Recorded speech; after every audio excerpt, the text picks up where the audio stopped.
Allons-y. Bonjour Patrice. Bonjour William, bonjour à tous. Dans quelques années, les historiens jugeront les Européens sur la façon dont ils ont accueilli ceux qui fuyaient la mort sous les bombes, l'esclavage sexuel, les persécutions religieuses, les barils de TNT sur leur quartier, l'épuration ethnique.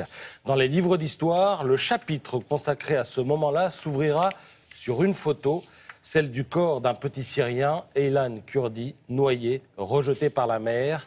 Un sinistre matin de septembre. Ainsi s'achève l'éditorial du Monde que signe Jérôme Fenoglio, le directeur du journal, qui publie à la une la photo en question, la photo dont tout le monde parle, la photo qui dérange, qui réveille, qui fait prendre conscience, qui ceci, qui cela, mais surtout qui embarrasse un peu ce matin, je crois, la presse française. Vous trouverez ce matin dans les Échos ceci, c'est un petit montage des unes de la presse étrangère d'hier. Même chose dans le Figaro, les unes de la presse étrangère d'hier. Car hier, la photo en question a fait la une des journaux du monde entier, sauf de la France. La France, hier matin, s'occupait de ses tracteurs et de ses agriculteurs. Alors Le Monde, qui paraît à Paris en début d'après-midi, a été le seul quotidien à mettre cette photo à la une, parce qu'il en a perçu la portée historique, parce qu'il a sans doute vu l'émotion gagner les réseaux sociaux. Du coup, dans le sillage du Monde, beaucoup s'offrent ce matin une session de rattrapage en publiant une photo qui était pourtant publiable dès hier matin. C'est le cas de l'Humanité et de pas mal de titres régionaux. Alors, les autres, me direz-vous, eh bien les autres... Alors pour eux, c'est compliqué. Oui, l'équation est compliquée. Comment être présent sur un sujet sans perdre la face, tout en montrant qu'on est concerné, sans pour autant donner l'impression qu'on a peut-être raté un truc hier qu'on pourrait aujourd'hui rattraper, mais discrètement, histoire de ne pas être complètement absent sur cette satanée photo.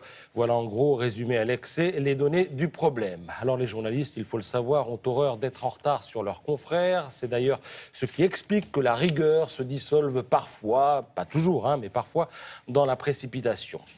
Alors comment faire ? Eh bien, le Parisien a résolu le problème en titrant sur l'enfant de 3 ans dont le journal s'est procuré une photo qui symbolise les jours heureux, mais comme il importe de savoir de quoi l'on parle, eh bien, le quotidien n'a pu faire l'impasse sur l'autre photo, celle qui a tout déclenché, publiée certes ce matin, mais en page intérieure. Même choix tactique au Figaro, l'enfant souriant à la une et en page intérieure, la photo du drame, dans sa version, on va dire, la moins abjecte, puisque l'on ne voit pas le visage de l'enfant. Libération a pris une toute autre option. Ce qui préoccupe le journal, c'est que l'on puisse croire qu'il est passé à côté de l'affaire des migrants en général et de la photo en particulier. D'où cette photo, pleine une, de migrants dans l'eau, où elle fait donc écho à cette eau où s'est noyé le petit Aylan. Une ode à la vie, une ode à l'action et une avalanche de mots, évidemment, pour tenter de justifier l'absence de l'autre photo à la une hier. Pourquoi nous n'avons pas publié plus tôt la photo d'Aylan ?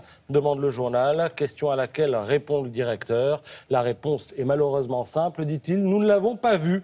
Pour être précis, ceux qui l'ont vue ont eu un mouvement de recul et n'ont pas tiré la sonnette d'alarme. Dont acte pour Libération. Dans son édito, Laurent Geoffrin prend le relais. Il explique que Libé n'a pas attendu la photo pour parler des migrants et rappelle que, de toutes les façons, la raison a beau se mobiliser, c'est toujours l'émotion qui commande. Voilà pourquoi, finalement, Libération publie la photo, la bonne, mais en page intérieure ce matin.